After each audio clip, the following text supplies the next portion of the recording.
दाढी करा ना, असा हात फिरवा, खरबुडन खरबुडच, खरबुडन खरबुडच, केस वेळच लागत नाही. आणि त्या न्हाव्याच्या दुकानात जाऊन खुर्चीमध्ये बसला, आराम खुर्चीमध्ये.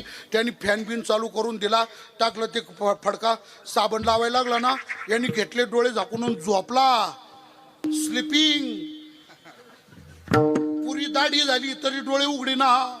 शेवटी त्या न्हाव्याने उठवलं, भाऊसाहेब माझे गिऱ्हाईक घोळांबले, आवरलंय तुमचं, उठा. झालं का? मग मी विचार करा, तुम्ही शरीराचा एवढा मेन पार्ट त्याच्या ताब्यात देतो आणि आरामशीर डोळे झाकून घेतो. काय भानगड होईल?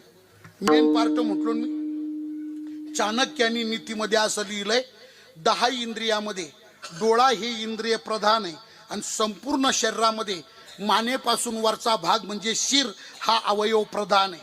चाणक्याचं लिहिणं असं आहे, सर्वेषु गात्रेषु शिर प्रधानम सर्वेंद्रियानाम नयनम प्रधानम, सर्वेंद्रियानाम नयनम प्रधानम.